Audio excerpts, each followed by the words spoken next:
Amanda, it's very nice to see you. I mean, I haven't seen you since week 5, I think. I know. Of Strictly. Yes. And here you are in North London doing a play called When It Happens to You. Yes. When you are right in the middle of it all happening to you. Yes. Yes, but it's very cathartic. This is a beautiful play, and it's come just at the right moment. How are you? Oh, see, you say that question and I immediately get emotional and start to cry. I'm okay, you know. I'm okay. Yeah. I mean, this is not a normal interview because we were on the show together. Yeah, in the trenches. Yeah, and I saw you having a hard time. And you've had a very hard year. Mm-hmm. Yes. Yeah, it's not been easy. This play has, it's certainly reinforced my belief that, you know, you can be in a rehearsal room and be nurtured and looked after. Yeah. That's just a leveller, because you start to think, well, you know, am I going mad, you know? But as, you know, I'm not mad, as you know. But yeah, it's been brutal and relentless and unforgiving. We will talk about the play, but yes, I feel we have to talk about this because, yeah. You know, when you say it's been brutal and forgiving, I think we need to unpack that a little bit about what has been brutal. Well, the aftermath has been something that I wasn't expecting. You know, the death threats and the rape threats towards not only myself but my daughter, and the threats of death to my son. By what? By Strictly fans, or? And Giovanni fans, and yeah, it's just been, you know, when you get like 1 or 2 of those, you can kind of go, oh God, you know. But I was getting like dozens a day on social, like dozens of people just saying, just go and kill yourself.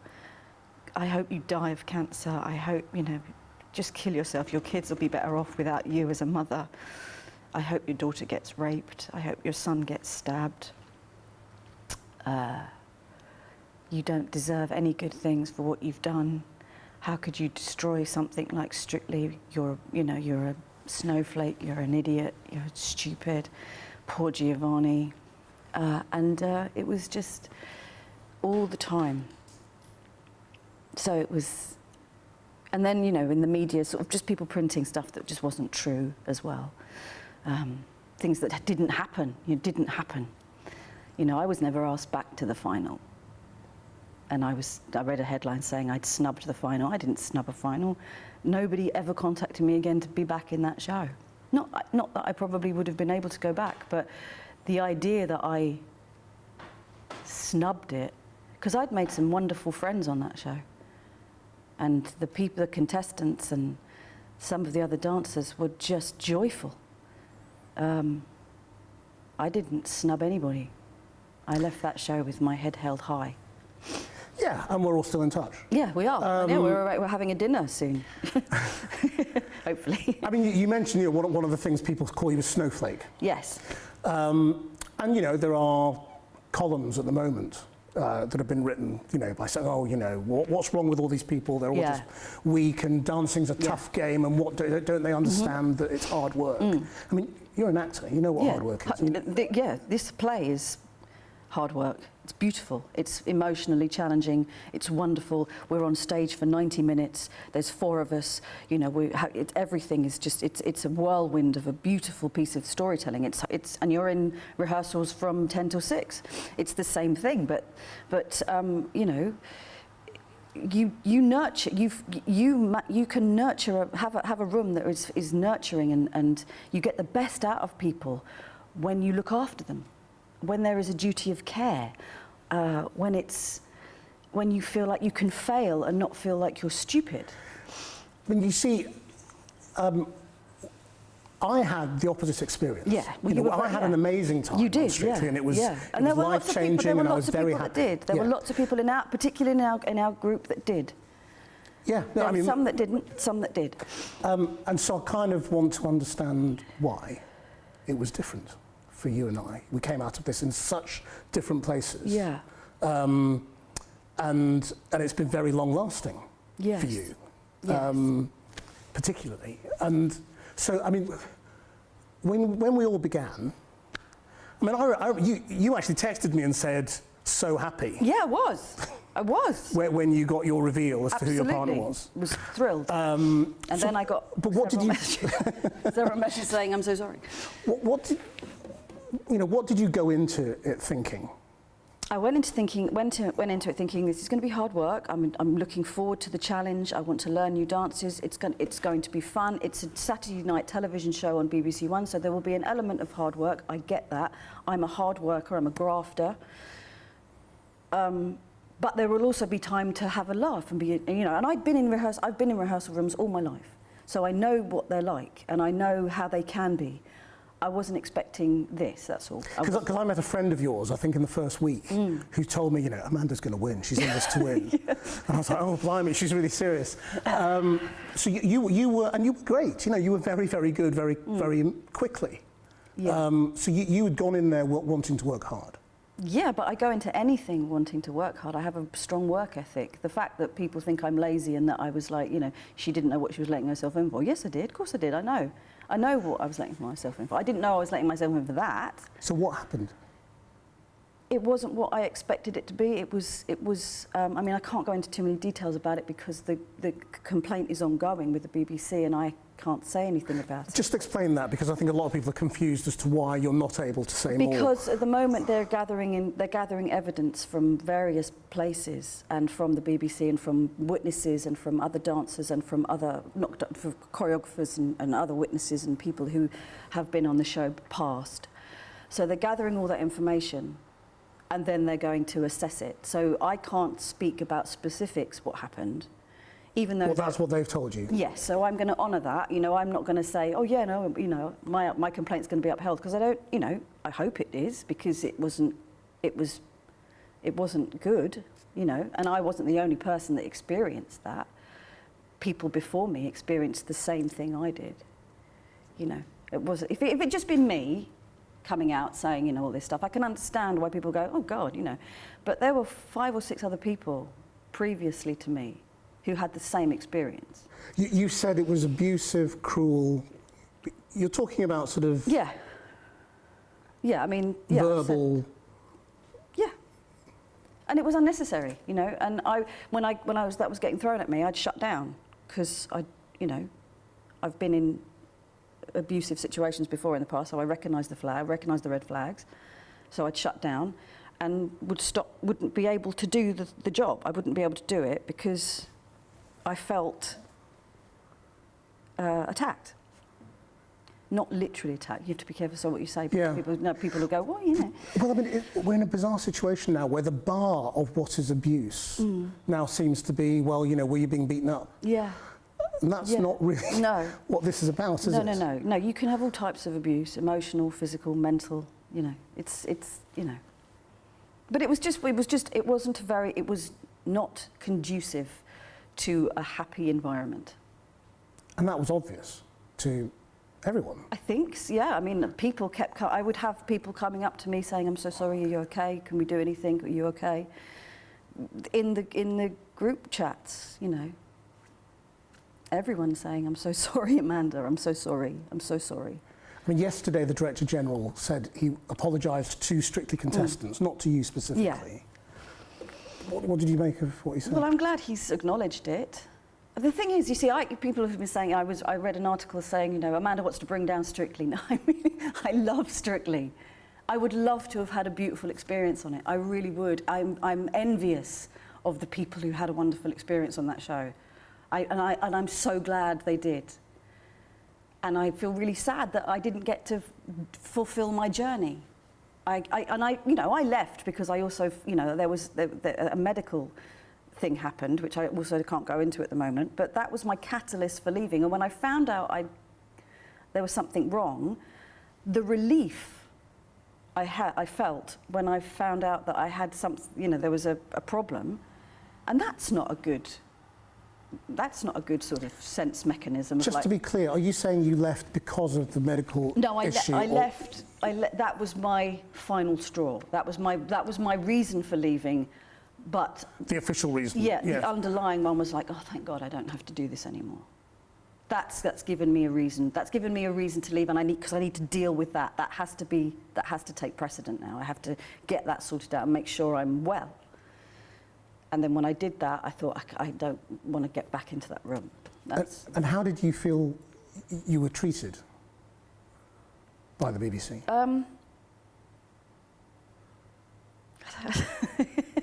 Yeah, I mean, you know, I don't know, because I felt a little bit like, I guess I felt a little bit like, okay, that's how it felt. I got a few, I mean, you know, I'm not going to be horrible. I got several messages afterwards from some of the producers just checking in to see how I was. But then when all the fallout happened and then everybody started piling on, and, you know, the death threats came in and they were reported in the press, and then, you know, all the misinformation went out there, I didn't really hear from anybody again, no. So there wasn't aftercare after the end of the series? No. Do you think there should have been? It would have been nice, I suppose, yeah, I suppose. Did you go and see the counsellor? I did, yeah.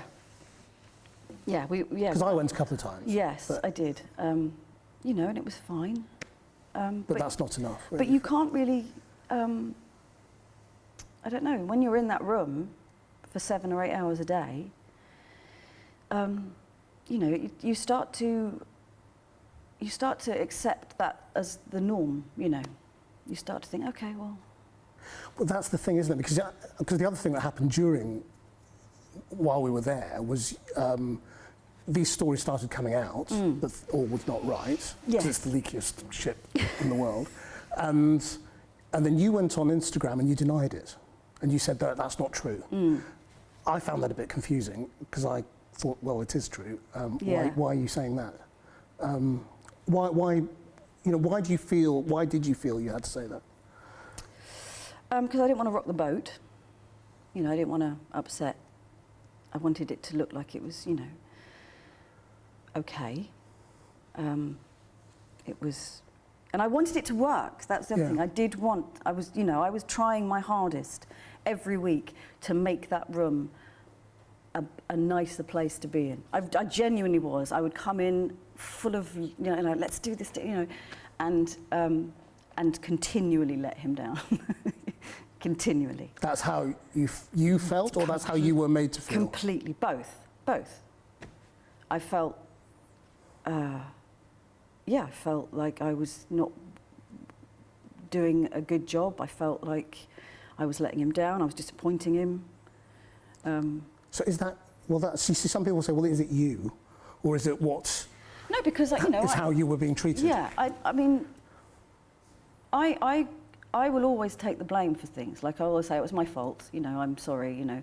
But because I would check myself and think, no, this is not, I know I'm not going mad. I know I'm not, I'm not seeing this happen in many other rooms. Everyone's having a nice time, and I just felt like I wasn't. You know, I wasn't having a nice time. And I found it increasingly difficult to go into work, you know. I'm in a strange position in that I know some of the answers to these questions. Yeah. Because you told me stuff before in confidence that I'm not going to reveal. But you know, what can you say about what actually was going on? That was, you know, what was it? Just verbal? Was it? Well, there's 50 hours of footage that's being blocked. I mean, you know, 50 hours is a lot of footage and a lot of time spent in a room that was toxic. So this is footage when we were all being filmed? No, for the video? No. So in the first week, I raised my concerns to the producers, and they very quickly said, well, we'll put... I mean, Giovanni said that he asked for the cameras. He didn't ask for the cameras. I know that he didn't ask for the cameras because the producers came to me and said, we're going to put in cameras so we can view the footage at the end of the week and make an assessment and see what's going on. And then every Friday after that, for the next sort of 5 weeks, I would get the producers saying, on the Friday, we've just watched the footage back. We are shocked and horrified. We're so sorry. Well, you have messages from them saying that? No, that was to my face, to your face on the Friday when we would go in and do the camera rehearsal. So they, you know, it's out there. There is evidence out there what happened in that room, and I'm not the one who's blocking. But are you saying it's bullying, or what? Yes, what is it? Yes, it's bullying, and it's aggressive behaviour, and it's there were other things that happened that were very upsetting. That you manage in the room at the time because you're a woman and you have to manage those things, and try, you know, you have to manage those things, because otherwise, what do? You know. I heard, not from you, from somebody else, about an instance of, I suppose you'd call it humiliating behaviour, of a sexual nature. Is that right? Yeah.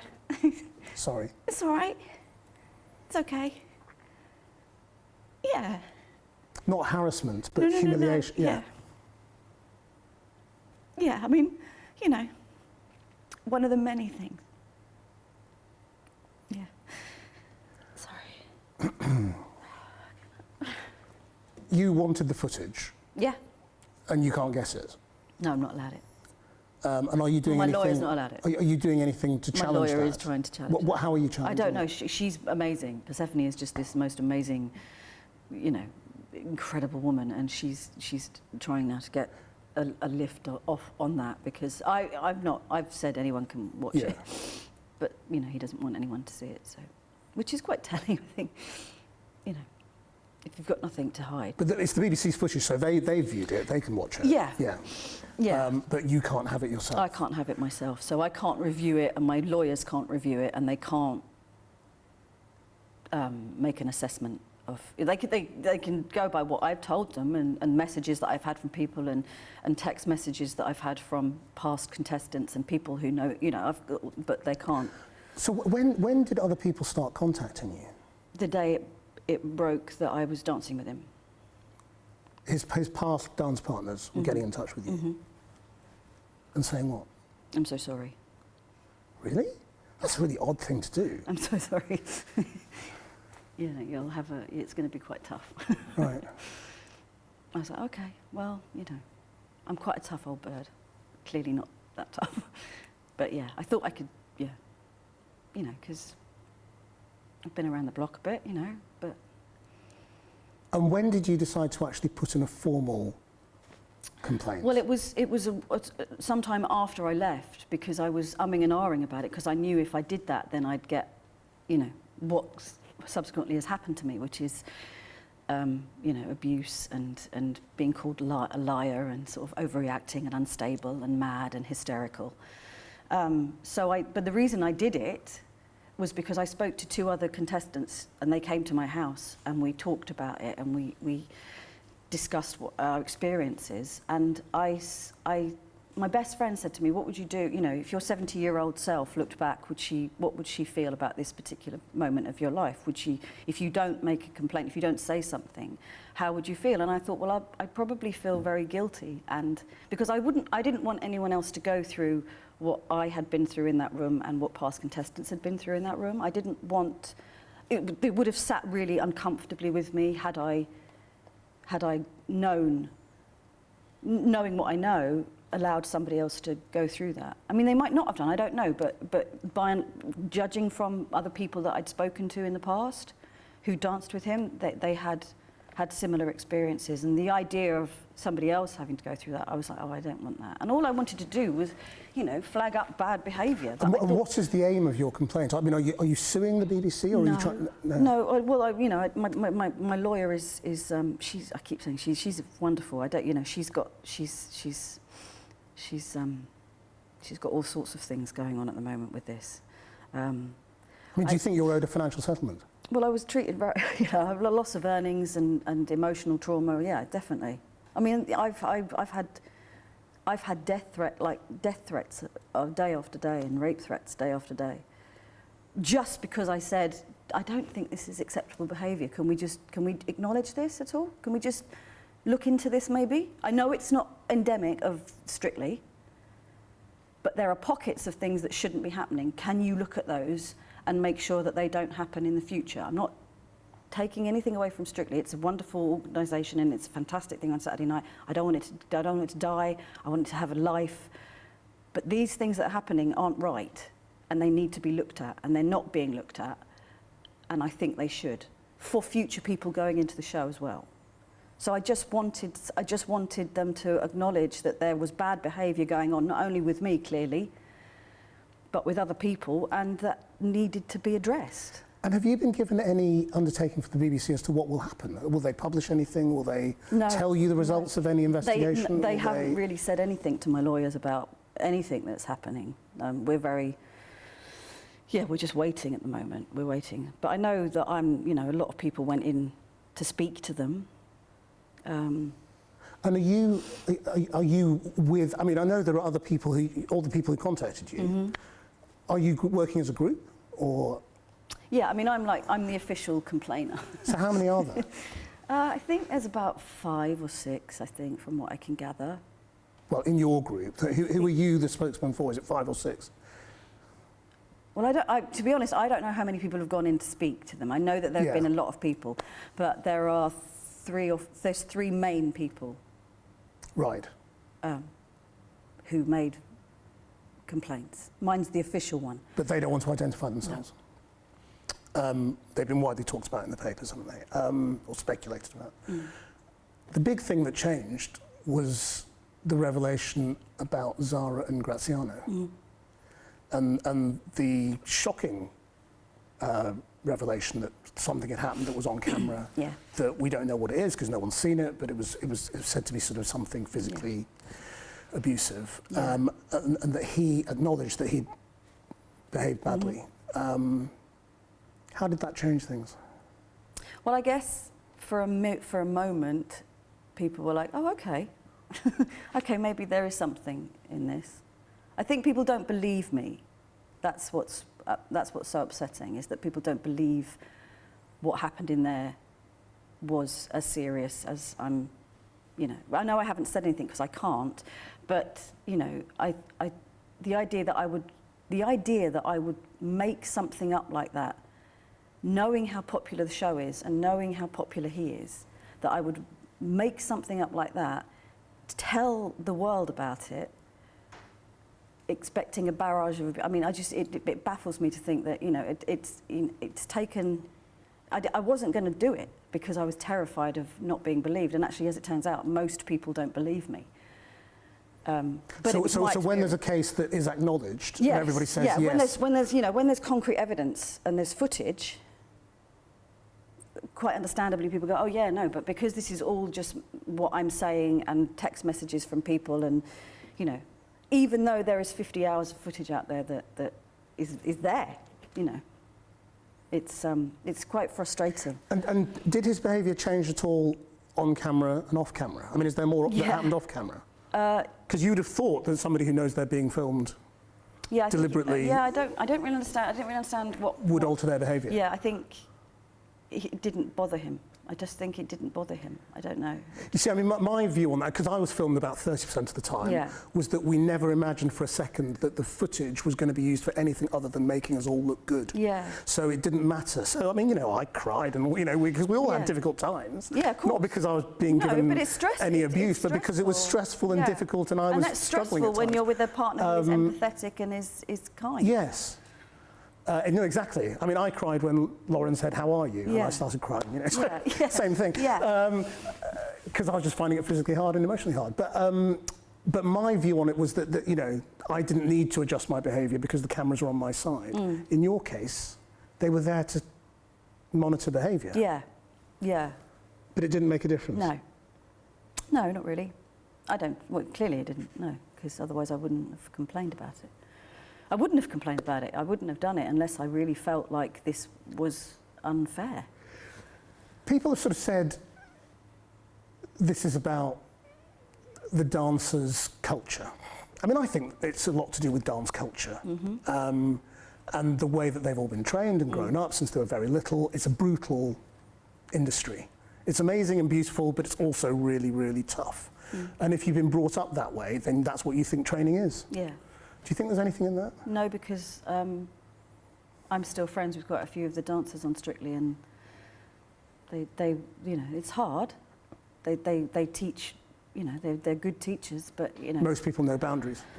Yeah, I think so. Yes, definitely. You know, I think, you know, I'm not out to, you know, people saying I'm out to ruin somebody. I'm not out to ruin anybody's career. I'm not out to get anybody. I just didn't think the way that I was being taught in that room was helpful or kind or healthy. And that's why I said something. What about the pressure of the whole thing as well? Because obviously, the longer they stay in, the higher profile they get, and you know, the more opportunities there are to become a bigger personality and a celebrity in your own right. Does that kind of pressure add to it? Yeah. As the weeks go on, you know, they want to win. I just wanted to do it because I wanted to learn a few dances and have a nice time on a Saturday night. Yeah, most of us. You know, that's, you know, it was never going to be like I was joining the Marines. It didn't, you know, it just was like, oh yeah, no, I'd love to do that. I've always wanted to do that. But as the weeks go on, yeah, it gets more and more, the pressure is on. You know, and I'm not, you know, I'm 52, I was 52 at the time. You know, I'm not an athlete, you know. I can't do some of the things that you expected me to do.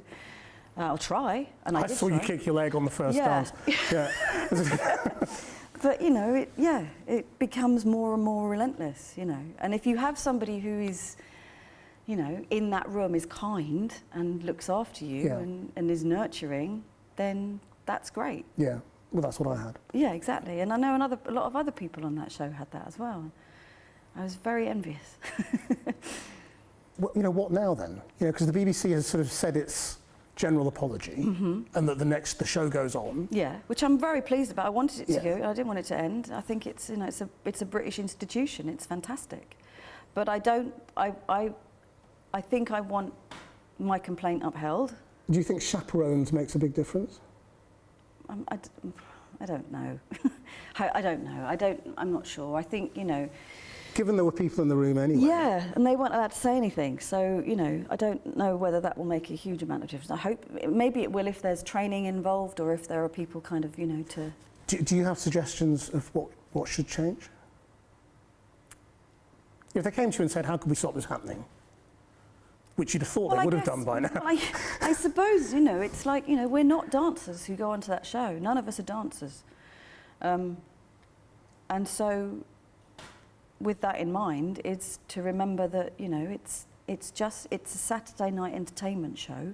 If you were asked to write the prescription, what would you say? This is what you need to do. I would say that I would speak to maybe the professional dancers and say, remember, this is supposed to be fun, and you know, these aren't dancers. These people that come in here, they just want to have a nice time. They want to learn. They want to work hard. No doubt about that. But it's just to remember that it's not, you know, it should be fun, and it should be a kind place to work, and it should, yeah, the motivation to win at the end shouldn't drive you to behave badly. I don't know what the answer is actually. I don't know. I don't know whether chaperones would work. I don't know whether, you know, because.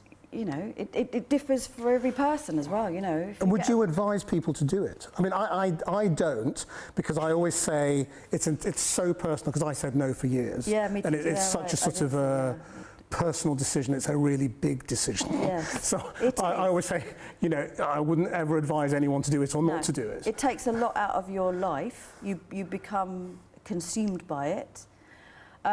If you have a nice person dancing with you, it's one of the most rewarding experiences, I think. I see people I've worked with you on our show who have wonderful memories of it, and I think it's a great thing to do if you want to have fun and learn how to dance and, you know, be terrified as well, because it's a terrifying experience. But yeah. I would think long and hard about doing it, because it does, like I say, it takes up a lot of your time. It'll be interesting to see how many women and what women have joined up this time, and whether it's been hard to get people. Yes, yeah. I don't know. So when you talk, you know, you're now doing a play about an abusive situation. Yes. Is this a healthy thing for you to be doing? Yes, yes, because this play is, it's a beautiful piece of storytelling, and it's based on a true story. Tawny O'Dell it's based on her own experience with her daughter, and it's not a play that is negative in any way. You know, it's one of those beautifully crafted pieces of theatre that when you watch it, you're immediately in it, and you're on a roller coaster. It's 90 minutes, no interval. The actors are all on stage at the same time for the whole thing. And it's a journey that comes out of something that happens to the daughter. And it's an exploration of love and overcoming that and dealing with that and moving forward. And it's life-affirming, weirdly enough. It's a beautiful, life-affirming piece of theatre. And so doing it, being in a rehearsal room where you can just, you know, fail and, you know, or get it wrong, and then just laugh about it and then move on. You know, what we're getting out of this is, because it's such a nurturing place, the progress we've made, you know, with this play in 2 weeks is staggering, because it's a safe place. And so you create when you're in a safe place. You get more out of the person that you're teaching or you're working with if you're kind and if you're generous with your spirit and your time. It's therapeutic. It completely is. And this play is a beautiful therapeutic experience. I mean, you were diagnosed with PTSD. Yeah. What did that mean? This is the other thing. Like, a doctor told me that, right? A doctor said, oh, you've got mild PTSD. And I was like, oh, really? That's so weird. And I told my friends that, and they were like, yeah, we saw you, we know. Because I thought it was ridiculous that I would have done, because people were saying, oh, she's got PTSD, how dare she? Our poor veterans, you know, our poor army. I was like, I didn't say it. I wasn't the one that went, hey, everybody, you know, I've come back from Vietnam, look at me. And it wasn't that. I was diagnosed by a doctor. I told people, they then told the press, and all of a sudden I'm this villain who's going, yeah, I know what people are like coming back from Afghanistan. It's the same thing. It wasn't. I'd been triggered in that room by past experiences, and it still has a lasting effect on me. Like, I still can't talk about certain things that happened in that room because it immediately triggers a feeling of anxiety. And that's not right. This is a BBC show on a Saturday night. This response shouldn't happen from a BBC show. That's crazy. So yeah, I was diagnosed with it. I do still have trouble going out on my own and, you know, feeling very exposed. And, you know, when I talk about certain aspects of what happened in the room, I do cry, I do get emotional, I do shake, because it was awful. It just was awful. So how do you feel about facing an audience in here? Because it's very intimate. It's a beautiful space and it's a wonderful play. You know, that's the thing. You know, I feel safe here because I've been, you know, we've worked in a room together for 2.5 weeks now, and so this feels like I've come home, sort of thing. I know, you know, actors say ridiculous things, but it does. You know, it feels like the Park Theatre generates a feeling of safety. Like, you can come in this theatre and it's not rocket science. You can just feel safe because it's full of people who have compassion and who, if there is a problem, they're immediately on it and go, what's going on? How can we deal with this? How do we make... So you're not worried about who's going to be in the room, who's coming? Well, whether there's Strictly fans coming or... Well, if they do, then, you know, I don't know. Yeah, if they come, I don't really understand why they would come if they don't like me, because they've paid money to come and see me, so they're paying money to come and see me.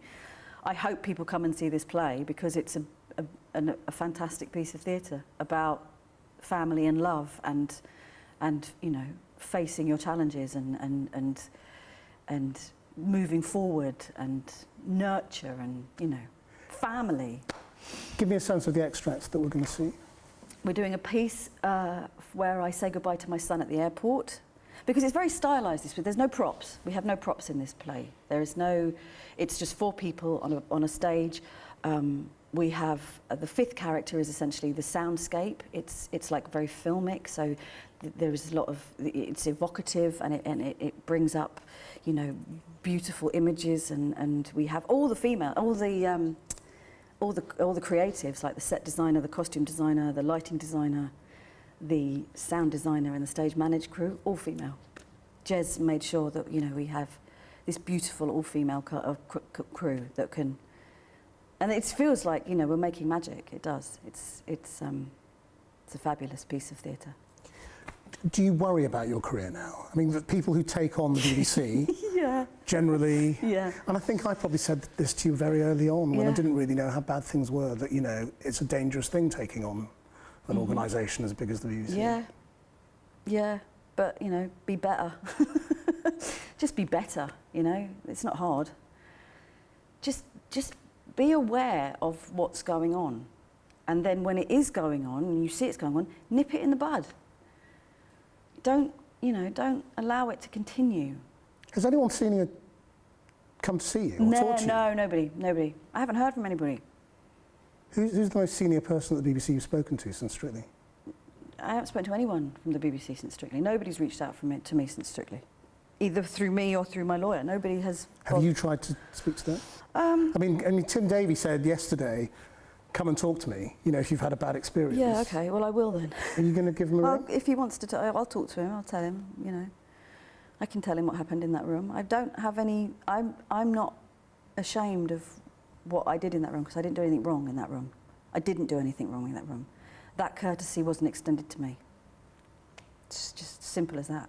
And it could have been so easily, because there were pockets of moments when that did happen, that he was nice and he was, you know, positive, and then that quickly ended. And it became unworkable again. Disastrously unworkable, horribly unworkable. So I know what I did in that room, and I know I did the best I could do. I know I worked as hard as I could. I know that I put in 100% commitment to that. What do you think should happen to him? Should he be allowed back? Is he going to go to do back? anything? I don't. Well, I can't. I don't. You know, is it, as far as you're concerned, is it sort of like? Well, I'm not going to make any. I mean, I know he's made very disparaging comments about me in recently in public. Well, he referred to a mad woman who we can only assume was you. Yeah, and he's also called me unstable. What did you think of that? Well, you know, I've been called worse. But, you know, if he thinks I'm unstable, if he thinks my complaining about his teaching is unstable, then I'm so sorry. I'm really sorry that you think that. It wasn't only about that, though. There were many other things that I had to manage in that room, and then I would go home and go, that wasn't right. I shouldn't have. That's bad. That was bad. And how are you going to get better? Because, you know, it's obvious how raw this is. You've got to get to a position where you can talk about this without crying. Yeah. How do you do that? I suppose keep talking about it, and also, you know, just making, you know, allowing people to be able to go and complain. That's the other thing, you know, being able to go, not even complain, to voice your concerns. If you feel like you're being bullied, or you feel like this situation that you're in feels toxic and unsafe, having the courage to go and say something is so important, and we are not cultivating that environment. We are making out that women who women who voice their concerns about a situation are trolls through the press, sent death threats, rape threats, and not taken seriously. Now, often by women. Yeah. What I experienced in that room happened. I know it happened because it happened to me. And I am not a sensational person. I'm not hysterical. I don't make things out to be bigger than they are. I know what happened to me in that room wasn't acceptable. I complained about it and sort of have not been taken seriously. Not only me, 3 other women, and more potentially coming forward. We have to cultivate a society and an environment where women can come forward and say, yeah, or men, because it happens to men as well, I'm finding this uncomfortable. Can you do something about it? And then something be done about it. That's all. And I think, you know, we need to be brave, and I want to stand up for any woman who feels that they don't have a voice. I will be there for her, championing her and saying, yeah, I've got you. I mean, the difficulty with these sorts of situations is often that people in the industry, who are often men in charge, will say, Amanda Abbington, do we want to risk that? Yeah, I know. But I haven't done anything wrong. Yeah. All I did was go, this isn't right, is it? That's all I did.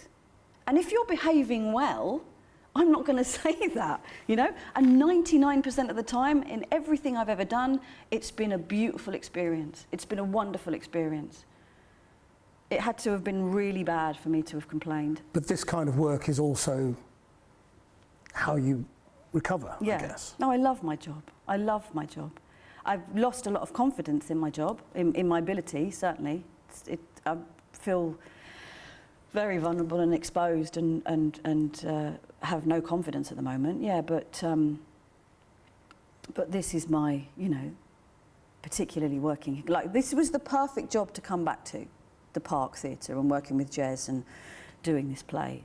It was the perfect antidote to what I had experienced. I mean, the weird thing about confidence is that you had a terrible time, but you are a brilliant dancer.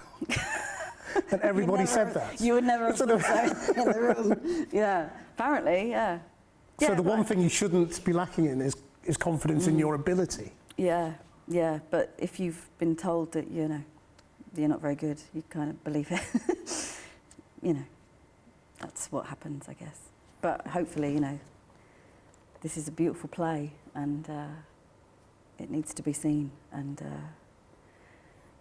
it's got a very powerful message. What can you tell me about the story of the play? So the story it's by Tawny O'Dell, who's a novelist. She's an American novelist and writer, and she there was an experience that happened to her daughter, and this play is about the fallout of that, and how a family come together and deal with this thing that happened. Rape is at the centre of it, but it's not a play about rape. It's a play about everything that happens out of that and the ripple effect of what that terrible thing has happened, and how, you know, love and nurture and owning that can triumph over that, and it's it's a play about hope, and it's a play about, you know, joy and moving on, and there's some beautiful moments, and you'll laugh and you'll cry probably at the same time. It's a thoroughly beautiful, uplifting piece of theatre. I wouldn't, you know, when I read it in one sitting, and I spoke to Jez and said, I have to do this. I can't. This has to be out there, because it's important, but also it's so beautifully written.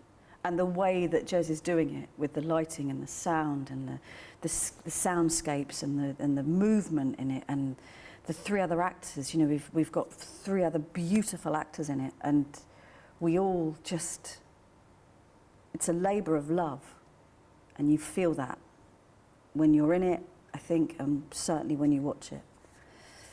Well, thank you for doing this. Thank you for having me. It's lovely to see you again. It's lovely to see you too. Thank you. In a statement, Giovanni Pernice's representative said, "We are cooperating fully with the BBC's review process. All parties have been asked to respect this process and to not speak to the media before it concludes. We will continue to respect the integrity of the investigation and believe it is the right forum for all the evidence to be reviewed." As part of the evidence-led review, the BBC has shared the allegations they have been able to substantiate with us. They do not resemble Amanda's latest allegations given to Channel 4 in any shape or form. Giovanni refutes any claim of threatening or abusive behaviour, and having provided the BBC with his evidence, is confident that the review will prove this. The BBC said, "Anyone involved in a complaint has a right to confidentiality and fair process, and therefore it would be inappropriate to comment further on individuals. However, when issues are raised with us, we always take them extremely seriously and have appropriate processes in place to manage this. As we have said before, we would urge people not to indulge in speculation. More generally, the BBC and BBC Studios take duty of care extremely seriously. Our processes on Strictly Come Dancing are updated every year. They are kept under constant review, and last week we announced additional steps to further strengthen welfare and support on the show.